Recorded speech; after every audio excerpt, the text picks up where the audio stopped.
Well, we're super excited to talk to one of the newest kings, and what a journey his life has been. Yeah. Just reading about him, let's welcome him in. He's the one and only Chima Moneke. How you doing, man? I'm amazing. I'm happy to be here with you guys. I appreciate it. Well, I'm just reading about your journey is like fascinating. You're 26 years old. You've lived all over the world, born in Nigeria. You do the JC thing. You end up at UC Davis. You go overseas, and now you're an NBA player. Like, that's unbelievable. I do want to rewind though before we get into all that. What were you like as a kid? I'm the youngest of six boys. Um, so I had to be tough because you're getting disciplined and beat up every day by your brothers. And at the same time, I was a mama's boy, so I had two different sides of it. But I noticed that I was always like center of attention, always making jokes, always trying to be the class clown. And that's translated very well to me now. You're the youngest of six. Did all of your siblings travel around with you? Were they moving from place to place with you? So no, my childhood has been very, very complicated. So I'll do this pretty quickly. But I was born in Nigeria. I moved to Australia when I was two, and I moved with everyone in my family except for my oldest brother. He was still in Nigeria finishing his degree, and then we left Australia in 2003 to go back to Nigeria. And at that point, we were all together pretty much. And then 2005, my mother and the three youngest boys, we all moved to Turkey, and we were there for 3.5 years. And in that time, my three oldest brothers moved to Australia, so I wasn't seeing them. And my dad was working in Switzerland. So when we were done in Turkey, my mother and us three, the three youngest, we moved to Switzerland to be with them. And then 2009 January, it's time for me to start high school. So the youngest three, all the boys moved to Australia, and my parents were still in Switzerland by themselves. And then I started high school, and then we were all in Australia. And then I went to America in 2013, and at that point, I didn't see anyone in my family for 4 years. And then I went back to Australia to visit them. And at that point, obviously, I hadn't seen my parents for a long time. Wow. And yeah, a lot of that's just been very complicated but crazy. Yeah, was that challenging for you? I mean, I feel like it probably forced you to grow up fast when you're not around your parents for that long.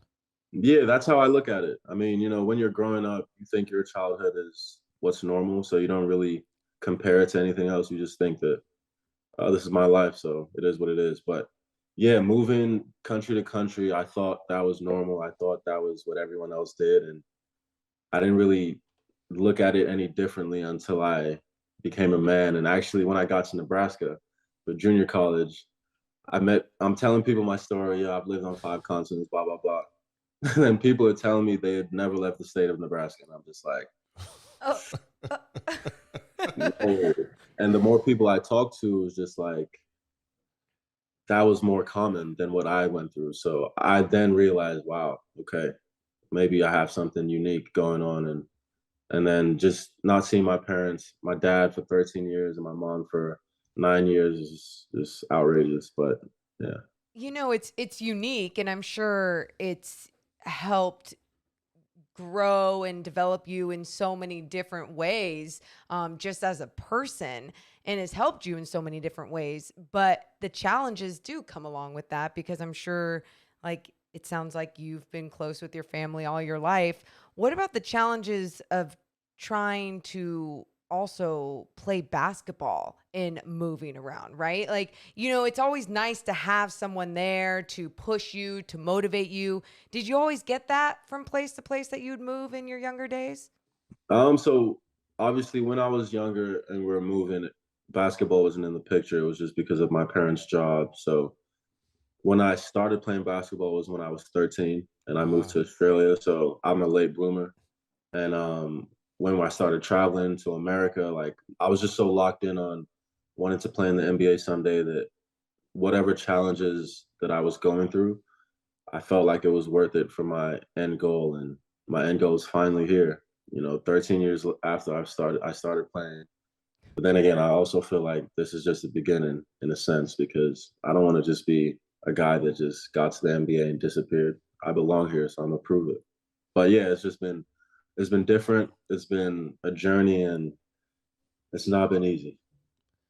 Yeah, and with that said, I mean, it just goes to show you what sometimes we all lose sight of in life is like success is not linear. We all like to think, hey, you just keep working hard. It goes like this. It's all over the place. You're going to have ups and downs and obstacles along the way. And your basketball journey is a great example of that. I mean, you've been cut. You've had to bounce around, and you're finally at 26 years old getting this opportunity to make it to the NBA, and that's because you didn't give up. So I'm curious for you, what kept you going? Maybe through the tough times, maybe getting cut. Like, what were those moments like for you? How did you keep pushing? I think everyone in the NBA, I would say most people in the NBA have a rational self confidence, a rational self belief. And there have been times, I feel like every level that I got to, when I started in Australia, I wasn't that good. I was playing third division. And then I got to first division in Australia. And then I get cut from the state team. So, like, knocked me down a little bit. And I'm like, maybe I'm not as good as I think I am. But then I snap out of it. And I'm like, no, I belong. I'm going to do this. I'm emailing hundreds of schools. I get 2 responses and knocks me down a little bit. And then I'm very close to giving up. And then I get seen because I'm playing in a high school tournament with Dante Exum.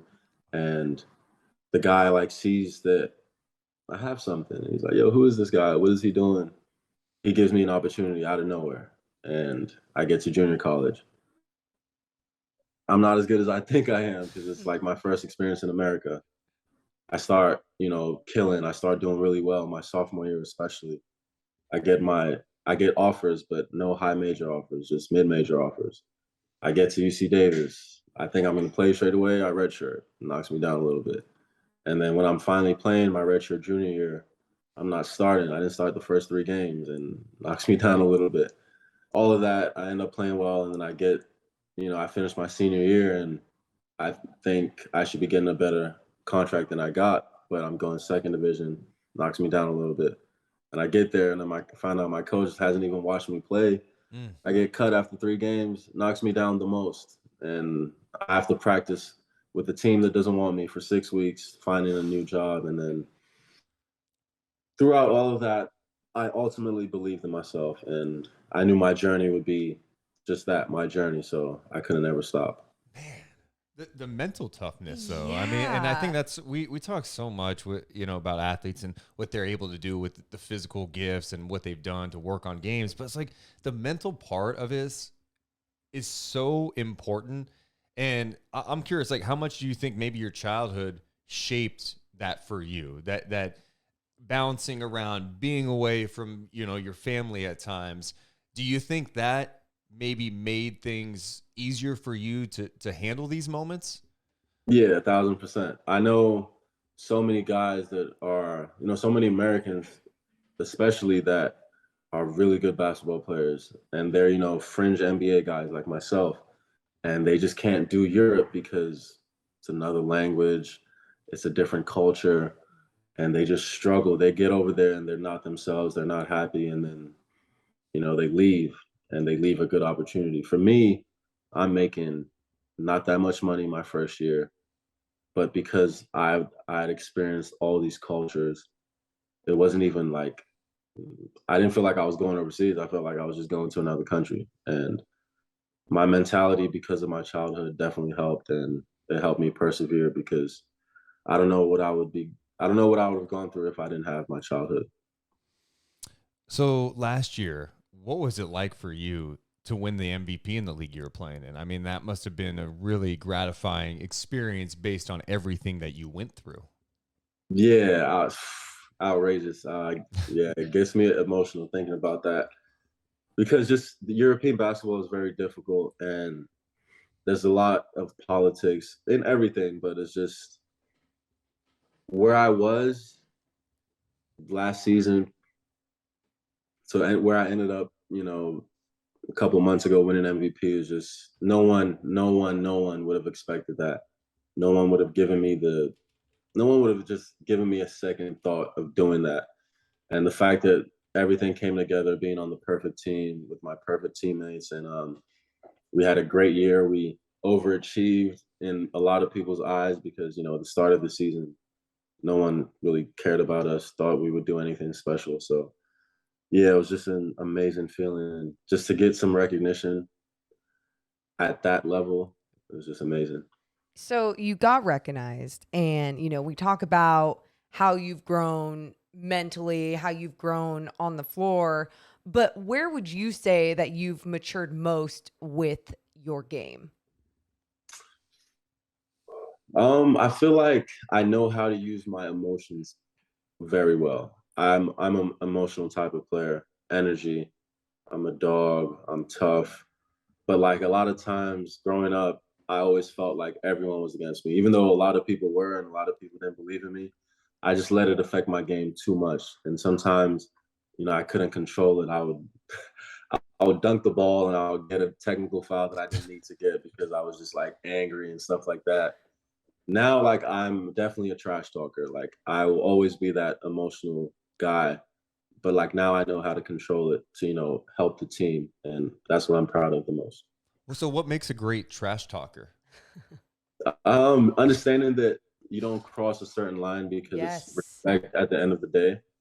And just using it to help your team, using it to motivate yourself and your teammates, and ultimately entertainment. This is a game, and people are paying their money to come watch us play. They don't want to watch. Okay, you score, I score. Good job. No, let's give you guys entertainment respectfully, of course. And at times it could get escalated and things could be said that don't need to be said. But for me, I don't. If I'm ever starting the trash talk, it's because it's respectful. But I can also, yeah.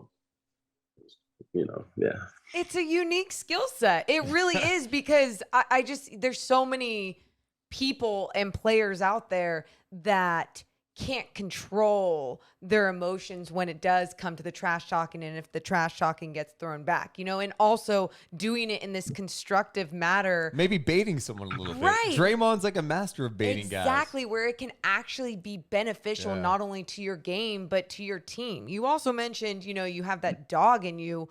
Where do you think you got that?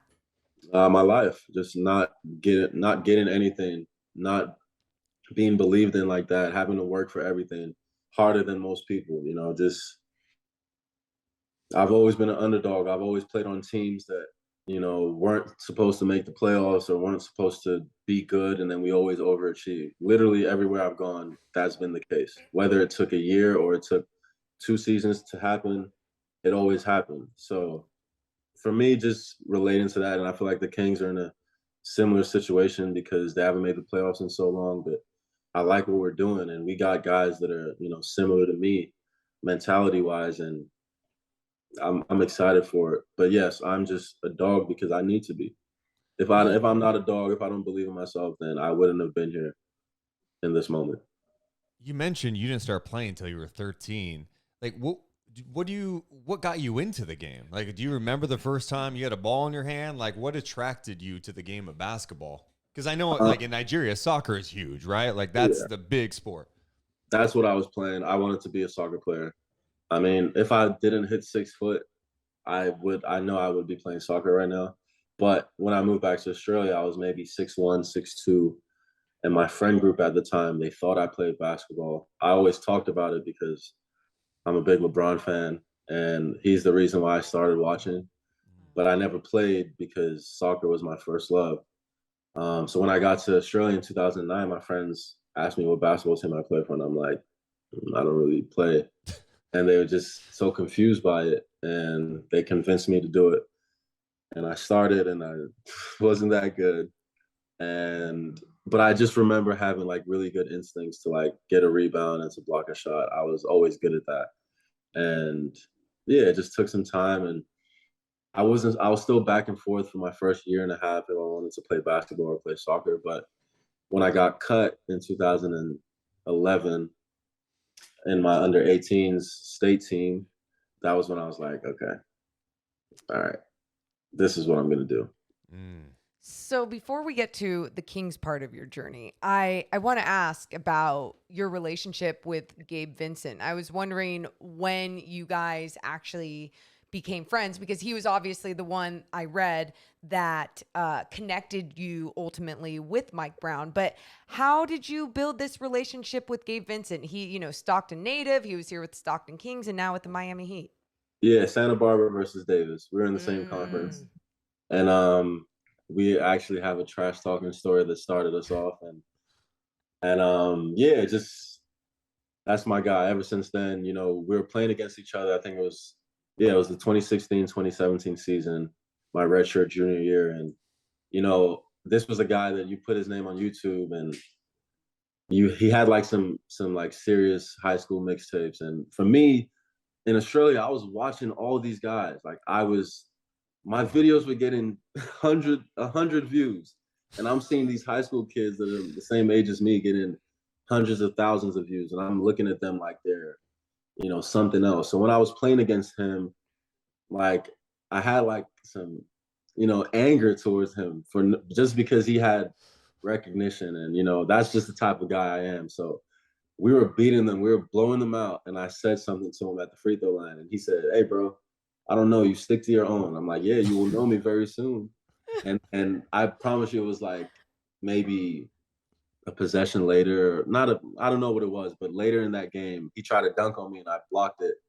And I remember like he said, "Oh, okay, I like this guy," and just just like a friendly way, I just posted that picture on Instagram, and we were very cool. But like that just became my guy ever since then. And I found out he was Nigerian later, and then we became even closer. And we just kept, we graduated at the same time, and we had our own different journeys. But yeah, Gabe is still my guy. We FaceTime a lot, we text a lot, and yeah, I Aw, appreciate him. Yeah, he's a great guy. he is. I want to get to the Kings part of this because all your story is insane, and we haven't gotten to the Kings part of this, which is, Mhm. I think, even a little more wild here because Mike Brown because the connection was made as you come out for the Nigerian national team, but you were one of the final cuts, right? Yeah. Then Mike Brown calls you this offseason. He's like, "Hey, I'm going to be the Kings head coach. I want you here in Sacramento." uh, Based on the fact that you were one of the final cuts and Mike Brown's calling you to say, "Come to the NBA," what's going through your mind at that point? I didn't believe it. I didn't believe it at all. It was the day of my Champions League final. I woke up to a missed call from Mike Brown, and I'm like, I haven't talked to him since probably a good 6 months now, because he reached out to me early in my season to say that, he was watching me or whatever. And, I just didn't hear from him. So when I saw a missed call from Mike Brown, I thought it was a mistake. But I called him back, and this was May 8th. I remember very, very vividly. He said, "Hey, Chima, I'm gonna be the next head coach of the Kings very soon. Whether it takes a day or two, but it's 99% done." And I was just thinking about what type of people and what type of person, what type of player I want for the Kings, and you were one of the first names that came to mind. And I'm just like, I of all the names, I'm not, whatever. Okay. So I'm just listening, but then he said, "I'm not gonna hold you too long, but if you would be interested in playing summer league, we'd love to like talk to you about everything." And yeah, my mindset was just, I just don't know. It sounds too good to be true. And then I called my agent. I told him what was going on. They said, "Huh, that's interesting." And then he became the head coach officially the next day. And I'm just like, whoa, okay. And I found out he was bringing Jordy Fernandez, who's the guy that convinced me to go to Manresa last season. And he was bringing Luke Laux as well, who was also on the team. So when that happened, I was like, oh, this is legit. And my agent just told me like every other day he was calling to say, "Yo, we're serious about this. If there are other teams involved?" And there were other teams involved. Just let us have a chance. Just like talk to us, keep us in the loop. And obviously, when my season ended, he called me and like, he told me, "Yeah, this is legit. We want to make something happen." And obviously, free agency is crazy. This is my first experience of it, and there's a lot of people talking, a lot of moving parts. So I wasn't sure. At times, I was like, Sacramento's number one, and then another team would. So it was just back and forth, back and forth. And I was in Vegas watching summer league, and Yeah, that's when it came. That's when I was like, okay, I think it's gonna happen. And I get back to LA a couple of days later, and I'm supposed to be going to Sacramento already for a wedding. Huh. And then that's when I get the call saying, yeah, it's gonna happen, Sacramento. Whoa. And I was ready on the way to Sacramento 3 hours from that moment. Wait, Outrageous. That is wild. One, I do have kind of chills about I this whole thing know. because like being with the Nigerian national team, I'm sure there was probably the immense excitement when you got the call to join the team and then to represent your country, and then the extreme disappointment of getting cut. And then it comes full circle. The fact that Mike Brown was still paying attention to what you were doing. Yep. I mean, to me, it just shows you kind of who Mike Brown is as a person. It's not just, hey, you're a basketball player. Like, he cares. Yeah, it's he for sure cares, and I'll admit it, I didn't believe it, and I was really upset by getting cut. I wasn't surprised with how some of the things were going, and there's a lot of things behind the scenes that made sense. But when I got cut, I was just like, damn. But my agent also told me, listen, he told you that he likes you and he's gonna keep an eye out for you. So trust that. And I was like, okay, whatever. And then it just all came back full circle, and the relationships I built and just being a good person, being the energetic guy that I am, all of that mattered. And it became the reason why I'm a king now. So what makes Mike Brown a good coach in your mind? Obviously, X's and O's. Obviously, knowing what type of players he has and adapting to them, and also getting the type of players that will adapt to him and how he coaches. I feel like for me, especially, that's the most important thing. You can't coach different groups the same way. You just can't. Yep. Unless you have, like superstars that are just, whatever. But Right. I feel like 95% of the NBA are like really good role players. And if you switch out a lot of guys in the NBA and take them to Europe, it'll be, different. But the best coaches are able to adapt to the type of players they have.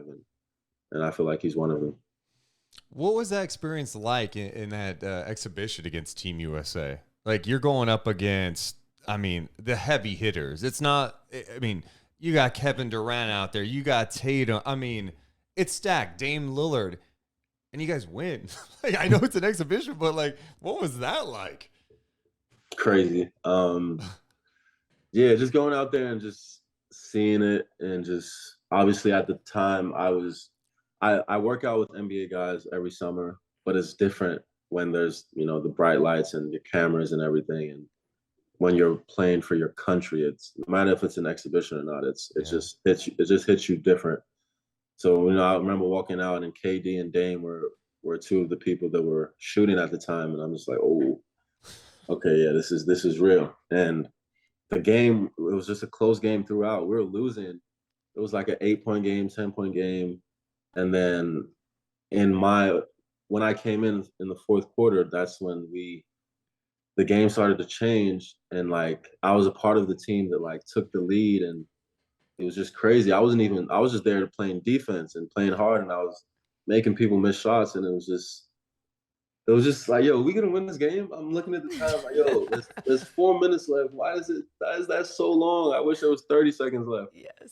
But it was just incredible. Obviously, we're basketball players at the end of the day, so we believe in ourselves, and we celebrated. But I remember what sticks out to me the most is probably 5 minutes after we beat them in the locker room, we're all just like sitting like this, like, damn, we didn't even play that well.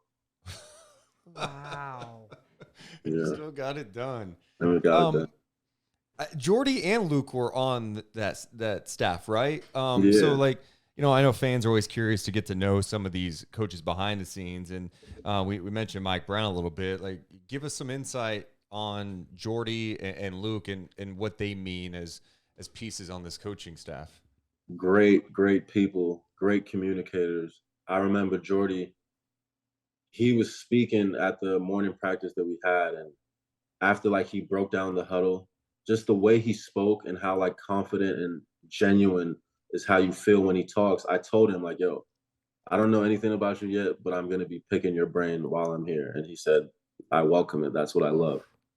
And Luke is the same way. Great communicator, great drill leader. Like he's just, you just feel genuine with them. And when they talk to you, they're like, you feel like they're genuinely trying to help you to help be a better basketball player. So, oh man, those are the two guys that I connected with the most on the coaching staff. And there was the two guys that ended up being on this staff. So it was just, yeah, no brainer for me to come here. Like meant to be. What are you most excited about this opportunity in Sacramento? Just proving that I belong is a great opportunity. And like I said before, being on a team that is overlooked, being on a team that's doubted, I'm excited to be a part of changing the culture. And I feel like this is the group that will do it. And I know it's going to be tough. And, my first NBA experience, I'm going to learn a lot, but I'm just glad that I'm going in to a team where I know people, Mike Brown, Luke, Jordy, and Shemezi. Just it'll help me getting comfortable faster. For those who don't know your game, what can Kings fans expect from you when you hit the floor? Toughness, energy, cutting, running, a lot of offensive rebounding, sacrificing. NBA guys are so skilled, especially offensively, that I'm the type of guy that does the dirty work. And I know I can do certain things, but I'm also very realistic that if you got Fox and Sabonis, guys that are proven in this league, you just need guys that'll sacrifice and just make their lives easier. And I can do that. I feel like I'm the best cutter in the world. I feel like my instincts of offensive rebounding and playing hard and, getting steals, turning up the crowd. Yeah. Just you saying that you're the best cutter in the world, like, got me excited. Well, Sabonis is gonna love that. Not only that, though, I thought about what you were saying earlier about soccer and how you're like, if I didn't become a 6-footer, I was going to do soccer. And Deuce and I were just talking about this the other day with the conditioning of these soccer players and the way that you have to not only be running up and down, but be able to turn on the jets and cut. What is it about your cutting ability, would you say, that makes you so good? I mean, basketball, you got 5 players on offense, 1 basketball. So that means 4 people are off the ball. If you're only effective when you have the ball, then you're not the best basketball player you can be. So for me, if someone is dribbling, that means my defender's probably watching him. If I can get to a spot where he's not looking and cut at the right moment, it makes everything easier. It makes the ball handler's job easier, getting offensive rebounds. Yeah, just things like that. I just feel are very important. And real basketball fans, when they watch me play, they see that, okay, this guy can affect the game and he doesn't even need the ball. And that's what I pride myself on. In Spain, obviously I was the main guy, but I prided myself on, if I had a tough shooting game, I would have 10 rebounds or 3 steals or 3 blocks, and just I would impact the game in other ways. So if I can do that in the NBA, then crazy. What position do you think you play in the NBA? Small forward? Or multiple or? I'm multiple positions. I'm just a basketball player that impacts the game, and I can guard multiple positions. So obviously, I think it's going to be the 3 and the 4, but I feel like now you just got to guard. Yeah. And I can guard. I want to guard. So as long as I'm out there, it doesn't really matter what position. When you're talking about turning the crowd up, man, this fan base is thirsty. Oh, yeah. And I don't know how much you know about this Kings fan base, but it's insane. And they've been through some tough times. This playoff drought, 16 years. I mean, what have you heard about this fan base? I mean, obviously I went to Davis, so I had a lot of Sacramento native teammates. And I heard about stories at Arco, and I've been to a lot of games, and I've played at the Golden One Center, and I've just been around Sacramento Kings fans, and I've seen how they interact, how they treat their team even when they weren't winning. And yeah, it's exciting because I know that this team is going to be the team that changes the culture, whether it's this year or next year. And I'm just excited for it because naturally I'm just the type of person that's just energetic and loud and authentic with my emotions. And fans. This team needs that, man. Yes. I feel like that's kind of been lacking over the years, kind of that emotional leader, someone that can rally and Yeah. galvanize. Because this NBA season's tough, man. 82 games. You're gonna go through stretches where it's tough and you're losing games. A lot of these Kings teams have faced a lot of adversity, and there's been times that the right players weren't put together on the team correctly. So there wasn't that guy. There wasn't that person to push them through or pull them out of there for a while now. So it's nice to hear and know that it doesn't only sound like some of these players on this Kings roster, but even this coaching staff just built with a whole bunch of great people. So I'm really excited to see you guys out there. But I want to ask you, now that you've made it to the league, what's the ultimate goal? To stay in the league, to retire in the league. Yeah. I'm 26 years old, so in my head, I feel like, I know the NBA loves younger players, but in my head, I'm young as hell. And I feel like I'm going to get so much better because I started basketball so late. And yeah, my mentality, my mindset is not like other people. I'm not just happy being here. Obviously, I'm very happy that I'm here. But like I know that I belong here. I've been saying to everyone that would hear me for the past who knows how long, but that I belong here. So it's my time to prove that I should be here, and I look forward to doing it. Hopefully it's in Sacramento for a long time. Hopefully, we change the culture here, and I can stay here for a while. So we'll see what happens. I have a couple of questions from fans that we put out there that you're coming on with us. One person said, I heard of one say he admires Draymond Green and he wants to try to be that guy for the Kings. Can he elaborate on that more? So are you a big Draymond guy? I respect people that have been overlooked. He was doubted. He's undersized, and you can't see the size of his heart or his toughness. He has things that just you won't be able to see just by looking at him. And I feel like I'm one of those people. Overseas, even people doubted me because I'm not the tallest. But, I respect guys like that. Guys that, went overseas and had to grind. Patrick Beverly, PJ Tucker. Guys that are tough, they're not soft. They're not worried about getting anything that they don't deserve. Those are the guys that like I admire for me as I make my entrance into the NBA. So definitely what Draymond has done, and he's a 4-time champion. Like, how could you not respect him? People are asking your biggest inspirations in basketball. I mean, you talked about LeBron. You just mentioned some guys that grind. Is there anyone out there specific that maybe you try to model your game after, or do you just like, you're yourself and you pick maybe some strengths from other people? I don't know. Nah, I don't believe in that. I'm myself for a reason. Yeah. And, it's been good enough for me to get here, so I'm going to keep getting better, and I'm just going to be a better version of myself. But I respect everyone in the NBA, and I watch a lot of NBA basketball as a fan. So, yeah. And the last one from this fan is they want to know how to pronounce your glorious full name. So the real way of saying it, obviously everyone has accents and all of that, but the Nigerian way of saying it is Nwanchukwu Ihukumere Chima Moneke. Love and that. then like if you say Nwanchukwu, I feel like it's not as hard as it sounds. Yeah. For me, it's not Nwanchukwu. It's not as hard as it looks. Ihukumere, my first middle name, is kind of difficult. I get it. But then Chima, I feel like Chima, if you have a problem saying Chima, whatever.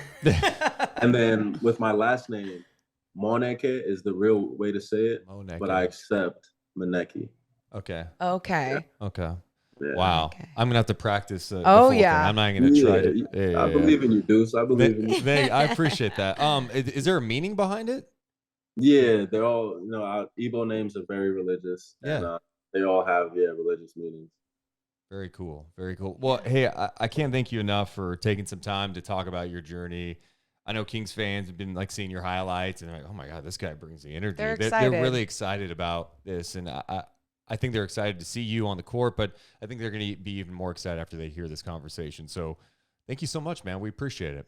Thank you for having me. It means a lot. And I look forward to, making the Kings fans very, very happy.